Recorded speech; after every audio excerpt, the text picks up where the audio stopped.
രാജാക്കന്മാരുടെ 1-ാം പുസ്തകം അധ്യായം 17. ഏലിയായും വരൾച്ചയും. ഗിലെയാദിലെ തിശ്ബയിൽ നിന്നുള്ള ഏലിയ പ്രവാചകൻ ആഹാബിനോട് പറഞ്ഞു, ഞാൻ സേവിക്കുന്ന ഇസ്രായേലിന്റെ ദൈവമായ കർത്താവാണേ, വരും കൊല്ലങ്ങളിൽ ഞാൻ പറഞ്ഞല്ലാതെ മഞ്ഞോ മഴയോ പെയ്യുകയില്ല. കർത്താവ് ഏലിയായോട് അരുളി ചെയ്തു, നീ പുറപ്പെട്ട് ജോർദാന് കിഴക്കുള്ള കെറീത്തരുവിക്ക് സമീപം ഒളിച്ചു താമസിക്കുക. നിനക്ക് അരുവിയിൽ നിന്ന് വെള്ളം കുടിക്കാം. ഭക്ഷണം തരുന്നതിന് കാക്കകളോട് ഞാൻ കൽപ്പിച്ചിട്ടുണ്ട്. അവൻ കർത്താവിന്റെ കൽപ്പന അനുസരിച്ച് ജോർദാന് കിഴക്കുള്ള കെറീത്ത് നീർച്ചാലിനരികെ ചെന്നു താമസിച്ചു. കാക്കകൾ കാലത്തും വൈകിട്ടും അവൻ അപ്പവും മാംസവും കൊണ്ടുവന്നു കൊടുത്തു. അരുവിയിൽ നിന്ന് അവൻ വെള്ളം കുടിച്ചു. മഴ പെയ്യായികയാൽ കുറെ നാളുകൾ കഴിഞ്ഞപ്പോൾ അരുവി വറ്റി. ഏലിയ സറൈഫാത്തിൽ. കർത്താവ് ഏലിയായോട് അരുളി ചെയ്തു, നീ സീദോനിലെ സറൈഫാത്തിൽ പോയി വസിക്കുക. അവിടെ നിനക്ക് ഭക്ഷണം തരുന്നതിന് ഞാനൊരു വിധവയോട് കൽപ്പിച്ചിട്ടുണ്ട്. ഏലിയ സറൈഫാത്തിലേക്ക് മടങ്ങി. പട്ടണ കവാടത്തിലെത്തിയപ്പോൾ ഒരു വിധവ വിറകു ശേഖരിക്കുന്നത് കണ്ടു. അവൻ അടുത്തു ചെന്ന് കുടിക്കാൻ ഒരു പാത്രം വെള്ളം തരുക എന്ന് പറഞ്ഞു.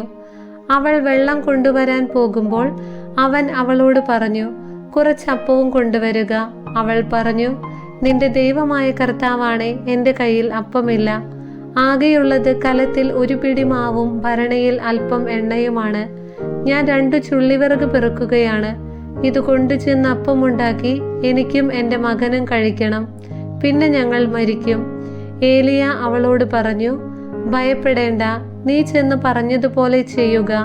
എന്നാൽ ആദ്യം അതിൽ നിന്ന് ചെറിയ ഒരപ്പമുണ്ടാക്കി എനിക്ക് കൊണ്ടുവരണം. പിന്നെ നിനക്ക് മകനു വേണ്ടി ഉണ്ടാക്കിക്കൊള്ളുക. എന്തെന്നാൽ താൻ ഭൂമിയിൽ മഴ പെയ്യിക്കുന്നതുവരെ കലത്തിലെ മാവ് തീർന്നു പോവുകയില്ല, ഭരണിയിലെ എണ്ണ വറ്റുകയുമില്ല എന്ന് ഇസ്രായേലിന്റെ ദൈവമായ കർത്താവ് അരുളി ചെയ്യുന്നു. അവൾ ഏലിയ പറഞ്ഞതുപോലെ ചെയ്തു. അങ്ങനെ അവളും കുടുംബവും അവനും അനേക ദിവസം ഭക്ഷണം കഴിച്ചു. ഏലിയ വഴി കർത്താവ് അരുളി ചെയ്തതുപോലെ കലത്തിലെ മാവ് തീർന്നു പോയില്ല, ഭരണിയിൽ എണ്ണ വറ്റിയുമില്ല. ആ ഗൃഹനായികയുടെ മകൻ ഒരു ദിവസം രോഗബാധിതനായി. രോഗം മൂർച്ഛിച്ച് ശ്വാസം നിലച്ചു.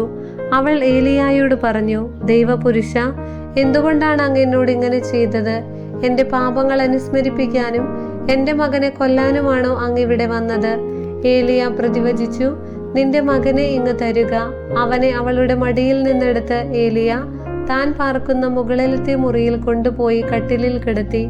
അനന്തരം അവൻ ഉച്ചത്തിൽ പ്രാർത്ഥിച്ചു, എൻ്റെ ദൈവമായ കർത്താവേ, എനിക്കിടം തന്നവളാണ് ഈ വിധവ. അവളുടെ മകന്റെ ജീവൻ എടുത്തുകൊണ്ട് അവിടുന്ന് അവളെ പീഡിപ്പിക്കുകയാണോ? പിന്നീട് അവൻ ബാലിന്റെ മേൽ 3 പ്രാവശ്യം കിടന്ന് കർത്താവിനോട് അപേക്ഷിച്ചു, എൻ്റെ ദൈവമായ കർത്താവേ, ഇവന്റെ ജീവൻ തിരികെ കൊടുക്കണമേ. കർത്താവ് ഏലിയായുടെ അപേക്ഷ കേട്ടു. കുട്ടിക്ക് പ്രാണൻ വീണ്ടു കിട്ടി. അവൻ ജീവിച്ചു.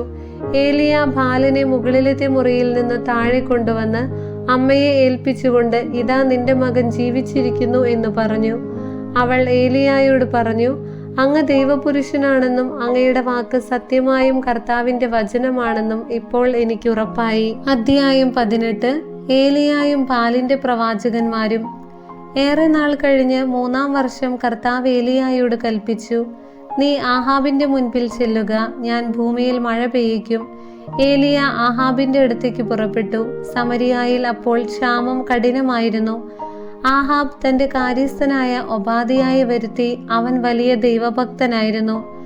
ജെസബേൽ കർത്താവിന്റെ പ്രവാചകന്മാരെ വധിച്ചപ്പോൾ ഒബാദിയ 100 പ്രവാചകന്മാരെ കൂട്ടിക്കൊണ്ടുപോയി 50 പേര് വീതം ഓരോ ഗുഹയിൽ ഒളിപ്പിച്ചു. അവൻ അവർക്ക് ഭക്ഷണപാനീയങ്ങൾ കൊടുത്ത് സംരക്ഷിച്ചു. ആഹാബ് ഒബാദിയായോട് പറഞ്ഞു, നീ നാട്ടിലുള്ള എല്ലാ അരുവികളിലും താഴ്വരകളിലും ചെന്നു നോക്കുക. കുതിരകളെയും കോവർ കഴുതകളെയും ജീവനോടെ രക്ഷിക്കാൻ പുല്ല് കിട്ടിയെന്ന് വരാം. മൃഗങ്ങളെല്ലാം നശിച്ചു പോകാതിരിക്കട്ടെ. അന്വേഷണ സൗകര്യത്തിന് രാജ്യം 2ആയി വിഭജിച്ചു. ആഹാബ് ഒരു വഴിക്കും ഒബാദിയ വേറൊരു വഴിക്കും പുറപ്പെട്ടു. ഏലിയ ഒബാദിയായെ വഴിക്ക് വെച്ച് കണ്ടുമുട്ടി. ഒബാദിയ അവനെ തിരിച്ചറിഞ്ഞു. താണു വണങ്ങിക്കൊണ്ട് അവൻ ചോദിച്ചു, പ്രഭു, അങ്ങ് ഏലിയ അല്ലേ? അവൻ പറഞ്ഞു, ഞാൻ തന്നെ. ഏലിയ ഇവിടെയുണ്ടെന്ന് ചെന്ന് നിന്റെ യജമാനനോട് പറയുക. അവൻ പറഞ്ഞു, ഈ ദാസനെ ആഹാബിന്റെ കയ്യിൽ കൊലക്കേൽപ്പിക്കാൻ ഞാൻ എന്തു പാപം ചെയ്തു? അങ്ങയുടെ ദൈവമായ കർത്താവാണേ, അങ്ങയെ അന്വേഷിക്കാൻ എൻ്റെ യജമാനൻ ആളയക്കാത്ത രാജ്യമോ ജനതയോ ഇല്ല. അങ്ങ് അവിടെയില്ലെന്ന് മറുപടി കിട്ടുമ്പോൾ അങ്ങയെ കണ്ടിട്ടില്ല എന്ന് അവൻ ഓരോ രാജ്യത്തെയും ജനതയെയും കൊണ്ട് സത്യം ചെയ്യിക്കുന്നു. അങ്ങനെയിരിക്കെ ഏലിയ ഇവിടെയുണ്ടെന്ന് എൻ്റെ യജമാനനെ അറിയിക്കാൻ അങ്ങ് കൽപ്പിക്കുന്നല്ലോ. ഞാൻ അങ്ങയുടെ അടുത്തു നിന്ന് പോയാലുടനെ കർത്താവിൻ്റെ ആത്മാവ് ഞാൻ അറിയാത്ത ഏതെങ്കിലും സ്ഥലത്തേക്ക് അങ്ങയെ കൊണ്ടുപോകും. ആഹാബിനെ ഞാൻ വിവരമറിയിക്കുകയും അവൻ അങ്ങയെ കണ്ടെത്താതിരിക്കുകയും ചെയ്താൽ അങ്ങയുടെ ഈ ദാസൻ ചെറുപ്പം മുതൽ കർത്താവിൻ്റെ ഭക്തനാണെങ്കിലും അവൻ എന്നെ വധിക്കും. ജെസബേൽ കർത്താവിൻ്റെ പ്രവാചകന്മാരെ വധിച്ചപ്പോൾ ഒരു ഗുഹയിൽ 50 പ്രവാചകന്മാരെ വീതം 100 പേരെ ഒളിപ്പിച്ച് അവർക്ക് ഭക്ഷണപാനീയങ്ങൾ നൽകി ഞാൻ സംരക്ഷിച്ചത് അങ്ങ് കേട്ടിട്ടില്ലേ? എന്നിട്ടും പോയി ഏലിയ ഇവിടെയുണ്ടെന്ന് നിന്റെ യജമാനനോട് പറയുക എന്ന് അങ്ങ് കൽപ്പിക്കുന്നു. അവൻ എന്നെ കൊല്ലും. ഏലിയ പ്രതിവചിച്ചു, ഞാൻ സേവിക്കുന്ന കർത്താവാണേ, ഇന്നു ഞാൻ അവൻ്റെ മുൻപിൽ ചെല്ലും തീർച്ച. അപ്പോൾ ഒബാദിയ ചെന്ന് ആഹാബിനെ വിവരമറിയിച്ചു. അവൻ ഏലിയായെ കാണാൻ വന്നു. ഏലിയായെ കണ്ടപ്പോൾ ആഹാബ് ചോദിച്ചു, ഇസ്രായേലിനെ കഷ്ടപ്പെടുത്തുന്ന നീ തന്നെയോ ഇത്? അവൻ പ്രതിവചിച്ചു, ഇസ്രായേലിനെ കഷ്ടപ്പെടുത്തുന്നത് ഞാനല്ല, കർത്താവിൻ്റെ കൽപ്പനകൾ നിരസിച്ച് ബാൽദേവന്മാരെ സേവിക്കുന്ന നീയും നിന്റെ പിതാവിൻ്റെ ഭവനവുമാണ്. നീ ഇസ്രായേൽ ജനത്തെ മുഴുവൻ കാർമൽ മലയിൽ എൻ്റെ അടുക്കൽ വിളിച്ചു കൂട്ടുക. ജെസബേൽ പോറ്റുന്ന ബാലിൻ്റെ 450 പ്രവാചകന്മാരെയും അശേരായുടെ 400 പ്രവാചകന്മാരെയും കൂട്ടിക്കൊണ്ടുവരിക. ആഹാബ് ഇസ്രായേൽ ജനത്തെയും പ്രവാചകന്മാരെയും കാർമൽ മലയിൽ ഒരുമിച്ച് കൂട്ടി. ഏലിയ ജനത്തെ സമീപിച്ച് ചോദിച്ചു, നിങ്ങൾ എത്ര നാൾ 2 വഞ്ചിയിൽ കാൽവെക്കും? കർത്താവാണ് ദൈവമെങ്കിൽ അവിടുത്തെ അനുഗമിക്കുവിൻ, ബാലാണ് ദൈവമെങ്കിൽ അവന്റെ പിന്നാലെ പോകുവിൻ. ജനം ഒന്നും പറഞ്ഞില്ല. ഏലിയ വീണ്ടും ജനത്തോട് പറഞ്ഞു, കർത്താവിൻ്റെ പ്രവാചകന്മാരിൽ ഞാനേ ശേഷിച്ചിട്ടുള്ളൂ, ഞാൻ മാത്രം. ബാലിനാകട്ടെ 450 പ്രവാചകന്മാരുണ്ട്.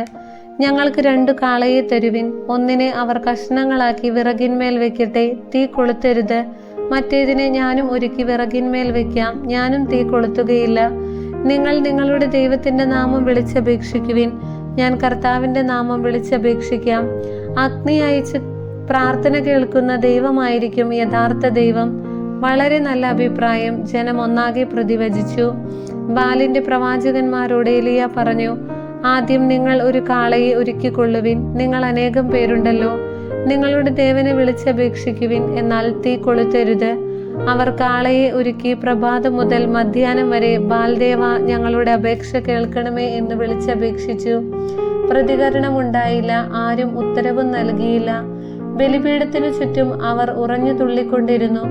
ഉച്ചയായപ്പോൾ ഏലിയ അവരെ പരിഹസിച്ചു പറഞ്ഞു, ഉച്ചത്തിൽ വിളിക്കുവിൻ, ബാൽ ഒരു ദേവനാണല്ലോ. അവൻ ദിവാസ്വപ്നം കാണുകയായിരിക്കാം, ദിനചര്യ അനുഷ്ഠിക്കുകയാവാം, യാത്ര പോയതാവാം, അല്ലെങ്കിൽ ഉറങ്ങുകയാവും. വിളിച്ചുണർത്തേണ്ടിയിരിക്കുന്നു. അപ്പോൾ അവർ ശബ്ദമുയർത്തി വിളിച്ചു. ആചാരമനുസരിച്ച് വാളുകൊണ്ടും കുന്തം കൊണ്ടും തങ്ങളെ തന്നെ മുറിവേൽപ്പിച്ച് രക്തമൊഴുകി. മധ്യാഹ്നം കഴിഞ്ഞിട്ടും അവർ ഉന്മത്തരായി വിളിച്ചുകൊണ്ടിരുന്നു. ബലിക്കു സമയമായി, എന്നിട്ടും ഒരു ശബ്ദവും ഉണ്ടായില്ല. ആരും ഉത്തരം നൽകിയില്ല. ആരും അവരുടെ പ്രാർത്ഥന ശ്രവിച്ചില്ല.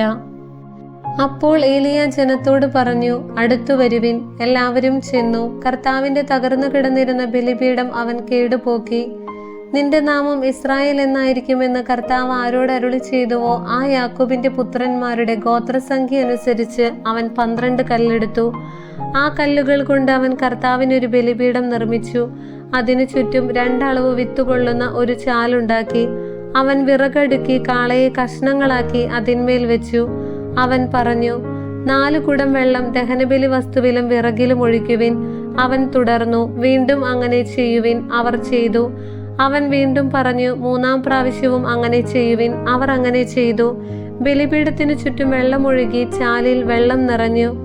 ദഹനബലിയുടെ സമയമായപ്പോൾ ഏലിയ പ്രവാചകൻ അടുത്തു വന്നു പ്രാർത്ഥിച്ചു, അബ്രാഹത്തിന്റെയും ഇസഹാക്കിന്റെയും ഇസ്രായേലിന്റെയും ദൈവമായ കർത്താവേ, അങ്ങ് ഇസ്രായേലിന്റെ ദൈവമാണെന്നും ഞാൻ അങ്ങയുടെ ദാസനാണെന്നും അങ്ങയുടെ കൽപ്പന അനുസരിച്ചാണ് ഞാൻ ഇത് ചെയ്തതെന്നും അങ്ങ് ഇന്ന് വെളിപ്പെടുത്തണമേ. കർത്താവേ, എൻ്റെ പ്രാർത്ഥന കേൾക്കണമേ.